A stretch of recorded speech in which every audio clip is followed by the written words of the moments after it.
আসসালামু আলাইকুম। প্রায় 1800 জনবল নিয়োগের লক্ষ্যে খাদ্য অধিদপ্তরে একটি সার্কুলার ইতিমধ্যে প্রকাশিত হয়েছে, যেখানে শুধুমাত্র এসএসসি, এইচএসসি, স্নাতক এবং স্নাতকোত্তর পাশে সম্পূর্ণ বিনা অভিজ্ঞতায় আবেদন করার সুযোগ থাকছে।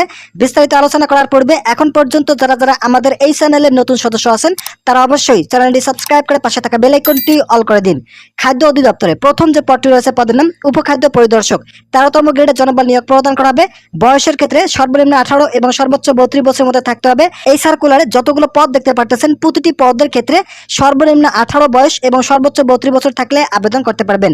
উপখাদ্য পরিদর্শক পদে পদ সংখ্যা নির্ধারণ করা হয়েছে 429 জন। শিক্ষত যোগ্যতার ক্ষেত্রে শুধুমাত্র স্নাতক পাস থাকলে এই পদের জন্য আবেদন করতে পারবেন। দ্বিতীয় নম্বর যে পদটি রয়েছে পদের নাম ষাট লিপিকার কাম কম্পিউটার অপারেটর। এই পদের জন্য পদ সংখ্যা নির্ধারণ করা হয়েছে 5 জন। শিক্ষত যোগ্যতার ক্ষেত্রে স্নাতক পাস থাকলে আবেদন করতে পারবেন। এছাড়াও ষাট লিপিতে প্রতি মিনিটে বাংলায় সর্বনিম্ন গতি 50 শব্দ এবং ইংরেজিতে 80 শব্দের গতি থাকতে হবে। এছাড়াও কম্পিউটার মুদ্রাক্ষরে প্রতি মিনিটে গতি সর্বনিম্ন বাংলায় 25 শব্দ এবং ইংরেজিতে 30 শব্দের গতি থাকতে হবে। তৃতীয় নম্বর যে পদটি রয়েছে পদের নাম ষাট মুদ্রাক্ষরিক কাম কম্পিউটার অপারেটর। এই পদের জন্য 14তম গ্রেড জনবল নিয়োগ প্রদান করা হবে। পদ সংখ্যা নির্ধারণ করা হয়েছে 13টি। শিক্ষত যোগ্যতার ক্ষেত্রে কোনো শিক্ষিত বোর্ড হতে মূলত স্নাতক পাস থাকলে এই পদের জন্য আবেদন করতে পারবেন। এছাড়াও ষাট লিপিতে প্রতি মিনিটে বাংলায় 45 শব্দ এবং ইংরেজিতে 70 শব্দের গতি থাকতে হবে। এছাড়াও কম্পিউটার মুদ্রাক্ষরে প্রতি মিনিটে বাংলা সর্বনিম্ন গতি 25 শব্দ এবং ইংরেজিতে 30 শব্দের গতি থাকতে হবে। চতুর্থ নম্বর যে পদটি রয়েছে পদের নাম উচ্চমান সহকারী। এই পদের জন্য 25 জন জনবল নিয়োগ প্রদান করা হবে এবং শিক্ষত যোগ্যতার ক্ষেত্রে স্নাতক পাস থাকতে হবে। পঞ্চম নম্বর যে পদটি রয়েছে পদের নাম অডিটর। এই পদের জন্য 8 জন জনবল নিয়োগ প্রদান করা হবে এবং শিক্ষত যোগ্যতার ক্ষেত্রে স্নাতক পাস থাকলে আবেদন করতে পারবেন। সপ্তম নম্বর যে পদটি রয়েছে পদের নাম হিসাবরক্ষক কাম ক্যাশিয়ার। এই পদের জন্য যারা আবেদন করবেন তাদের শিক্ষত যোগ্যতার ক্ষেত্রে শুধুমাত্র স্নাতক পাস থাকলে আবেদন করতে পারবেন। পদ সংখ্যা নির্ধারণ করা হয়েছে 3টি। 7 নম্বর যে পদটি রয়েছে পদের নাম ল্যাবরেটরি টেকনিশিয়ান। এই পদের জন্য যাদের বয়স সর্বনিম্ন 18 এবং সর্বোচ্চ 32 বছর রয়েছে তারা আবেদন করতে পারবেন। পদ সংখ্যা নির্ধারণ করা হয়েছে 60টি। শিক্ষত যোগ্যতার ক্ষেত্রে শুধুমাত্র রসায়ন বিভাগ থেকে যাদের স্নাতক পাস রয়েছে তারা আবেদন করতে পারবেন। অষ্টম নম্বর যে পদটি রয়েছে পদের নাম মেকানিক্যাল ফরম্যান। এই পদের জন্য যারা আবেদন করবেন তাদের শিক্ষত যোগ্যতার ক্ষেত্রে শুধুমাত্র এসএসসি পাস থাকলে আবেদন করতে পারবেন। এছাড়াও কোনো শিক্ষিত বোর্ড হতে অটো মেকানিক্স বা ফার্ম মেশিনারি বা জেনারেল মেকানিক্স বা মেশিনিক্স ট্রেড বিষয়ে সার্টিফিকেট কোর্স থাকলে এই পদের জন্য আবেদন করতে পারবেন। পদ সংখ্যা নির্ধারণ করা হয়েছে 3টি। ভিডিওটি চলাকালীন সময়ে আমি আপনাদের কাছে বিনীতভাবে রিকোয়েস্ট করতেছি এখন পর্যন্ত যারা আমাদের এই চ্যানেলের নতুন সদস্য আছেন তারা অবশ্যই চ্যানেলটি সাবস্ক্রাইব করে পাশে থাকা বেল আইকনটি অল করে দিন। নবম নম্বর যে পদটি রয়েছে পদের নাম টেকনিক্যাল ফরম্যান। এই পদের জন্য 14তম গ্রেডে জনবল নিয়োগ প্রদান করা হবে এবং শিক্ষত যোগ্যতার ক্ষেত্রে কোনো শিক্ষিত বোর্ড হতে ন্যূনতম দ্বিতীয় বিভাগ বা সমমানের জিপিএতে এসএসসি পাস থাকলে এই পদের জন্য আবেদন করতে পারবেন। 10 নম্বর যে পদটি রয়েছে পদের নাম উপসহকারী খাদ্য পরিদর্শক। এই পদের জন্য 317 জন জনবল নিয়োগ প্রদান করা হবে। শুধুমাত্র এইচএসসি পাস থাকলে আবেদন করতে পারবেন। 11 নম্বর যে পদটি রয়েছে পদের নাম অপারেটর। এই পদের জন্য যাদের বয়স সর্বনিম্ন 18 এবং সর্বোচ্চ 32 বছর রয়েছে তারা আবেদন করতে পারবেন।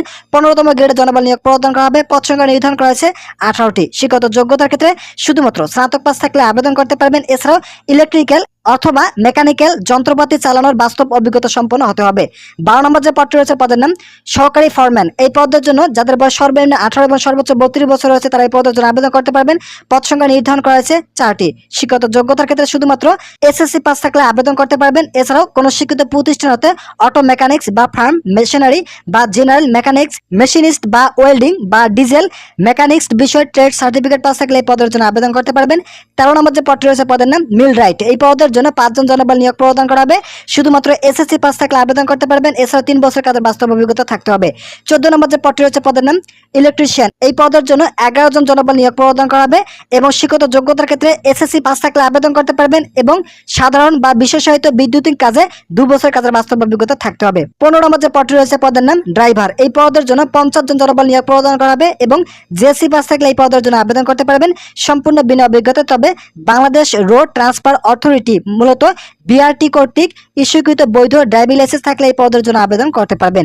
ভিডিওটি চলাকালীন সময় আমি আপনাদের কাছে আবার রিকোয়েস্ট করতেছি এখন পর্যন্ত যারা আমাদের এই চ্যানেলের নতুন সদস্য আছেন তারা অবশ্যই চ্যানেলটি সাবস্ক্রাইব করে পাশে থাকা বেল আইকনটি অল করে দিন।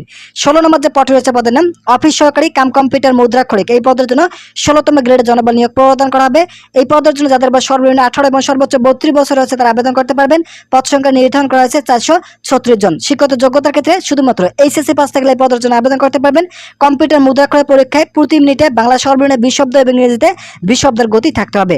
17 নম্বর যে পদটি রয়েছে পদের নাম ডাটা এন্ট্রি কন্ট্রোল অপারেটর। এই পদের জন্য পদ সংখ্যা নির্ধারণ করা আছে 72টি। শিক্ষাগত যোগ্যতার ক্ষেত্রে শুধুমাত্র এইচএসসি পাস থাকলে আবেদন করতে পারবেন। কম্পিউটার মুদ্রাক্ষরে প্রতি মিনিটে বাংলা 30 শব্দ এবং ইংরেজিতে 40 শব্দের গতি থাকতে হবে। 18 নম্বর যে পদটি রয়েছে পদের নাম ল্যাবরেটরি সহকারী। এই পদের জন্য 2 জন জনবল নিয়োগ প্রদান করা হবে এবং বিজ্ঞান বিভাগ থেকে যাদের এইচএসসি পাস রয়েছে তারা এই পদের জন্য আবেদন করতে পারবেন। 19 নম্বর যে পদটি রয়েছে পদের নাম সহকারী অপারেটর। 16তম গ্রেডে জনবল নিয়োগ প্রদান করা হবে। 36 জন জনবল নিয়োগ প্রদান করা হবে। কোন স্বীকৃত কারিগরি শিক্ষা বোর্ড হতে ন্যূনতম দ্বিতীয় বিভাগ বা সমমানের জিপিএতে জেনারেল মেকানিক্স বা ফার্ম মেশিনারি ট্রেড বিষয়ে উচ্চ মাধ্যমিক সার্টিফিকেট পাস থাকলে এই পদের জন্য আবেদন করতে পারবেন। 20 নম্বর যে পদটি রয়েছে পদের নাম স্টেভেট সর্দার। এই পদের জন্য 6 জন জনবল নিয়োগ প্রদান করা হবে। শিক্ষাগত যোগ্যতার ক্ষেত্রে এইচএসসি পাস থাকতে হবে। এইচএসসি ভোকেশনাল থেকে এইচএসসি পাস থাকলে এই পদের জন্য আবেদন করতে পারবেন। ভেহিক্যাল মেকানিক এই পদের জন্য যাদের বয়স সর্বনিম্ন 18 এবং সর্বোচ্চ 32 বছর আছে তারা আবেদন করতে পারবেন। শিক্ষাগত যোগ্যতার ক্ষেত্রে কোন স্বীকৃত কারিগরি শিক্ষা বোর্ড হতে মেকানিক্স বা ফার্ম মেশিনারি ট্রেড বিষয়ে মাধ্যমিক স্কুল সার্টিফিকেট পাস থাকলে এই পদের জন্য আবেদন করতে পারবেন। এছাড়া মেকানিক কাজে 2 বছর কাজের বাস্তব অভিজ্ঞতা থাকতে হবে। 22 নম্বর যে পদ রয়েছে পদের নাম সহকারী মিল রাইট। এই পদের জন্য যাদের 2 বছর কাজের বাস্তব অভিজ্ঞতা রয়েছে তারা আবেদন করতে পারবেন। 23 নম্বর যে পদ রয়েছে পদের নাম মিল অপারেটিভ। এই পদের জন্য 125 জন জনবল নিয়োগ প্রদান করা হবে। শিক্ষাগত যোগ্যতার ক্ষেত্রে কারিগরি শিক্ষা বোর্ড হতে জেনারেল মেকানিক্স বা ফার্ম মেশিনারি ট্রেড বিষয়ে যাদের মাধ্যমিক স্কুল সার্টিফিকেট রয়েছে তারা এই পদের জন্য আবেদন করতে পারবেন। এছাড়া সংশ্লিষ্ট বিষয়ে 2 বছর কাজের বাস্তব অভিজ্ঞতা থাকতে হবে। সাইকো অপারেটিভ এই পদের জন্য 174 জন জনবল নিয়োগ প্রদান করা হবে। শিক্ষাগত যোগ্যতার ক্ষেত্রে কোনো কারিগরি শিক্ষা বোর্ড হতে জিপিএতে জেনারেল মেকানিক্স বা ফার্ম মেশিনারি ট্রেড বিষয়ে যাদের মাধ্যমিক স্কুল সার্টিফিকেট পাস রয়েছে তারা এই পদের জন্য আবেদন করতে পারবেন। এছাড়া 2 বছর কাজের বাস্তব অভিজ্ঞতা থাকতে হবে। সর্বশেষ যে পদটি রয়েছে পদের নাম স্প্রেম্যান। এই পদের জন্য 24 জন জনবল নিয়োগ প্রদান করা হবে। শুধুমাত্র এসএসসি পাস থাকলে আবেদন করতে পারবেন। এই পদের জন্য আবেদন করতে হলে অবশ্যই আপনাদেরকে শারীরিকভাবে সক্ষম হতে হবে। তো ইতিপূর্বে মূলত 31/8/2023 তারিখে যারা এই সার্কুলারে আবেদন করেছেন মূলত 2023 সালে খাদ্য অধিদপ্তরে 1377 পদে যে সার্কুলারটি প্রকাশিত হয়েছিল ওই সার্কুলার যারা আবেদন করেছেন তাদেরকে নতুন করে আর আবেদন করার প্রয়োজন নেই। তবে এই সার্কুলারে আবেদন করতে হলে যাদের বয়স 7/5/2025 তারিখের মধ্যে সর্বনিম্ন 18 এবং সর্বোচ্চ 32 বছর রয়েছে তারা এই সার্কুলারে প্রতিটি পদের জন্য আবেদন করতে পারবেন। এই সার্কুলারে আবেদন করতে হলে আপনাদেরকে অবশ্যই অনলাইনের মাধ্যমে আবেদনটি সম্পন্ন করতে হবে। এখানে যে লিঙ্কটি দেখতে পাচ্ছেন এই লিঙ্কের মাধ্যমে আবেদনটি সম্পন্ন করতে হবে।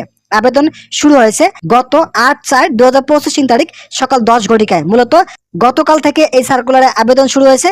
যারা এখন পর্যন্ত এই সার্কুলারে আবেদন করেনি শুধুমাত্র তাদের জন্য আজকের এই ভিডিওটি ছিল। তো এই সার্কুলারের আবেদনের শেষ তারিখ থাকবে 7/5/2025 তারিখ বিকেল 5 ঘটিকা পর্যন্ত আবেদন করতে পারবেন শুধুমাত্র অনলাইনের মাধ্যমে। তো যারা যারা এই সার্কুলারে আবেদন করেনি শুধুমাত্র তাদের জন্য আজকের এই ভিডিওটি ছিল। যারা আবেদন করবেন তারা দ্রুত সময়ের মধ্যে আপনাদের কাঙ্ক্ষিত আবেদনটি সম্পন্ন করে ফেলুন। তো আজকের এই ভিডিওটি পর্যন্ত। আশা করি এই ভিডিওটি থেকে অনেক উপকার পেয়েছেন। যদি উপকার পেয়ে থাকেন তাহলে অবশ্যই চ্যানেলটি সাবস্ক্রাইব করে পাশে থাকা বেল আইকনটি অল করে দিন।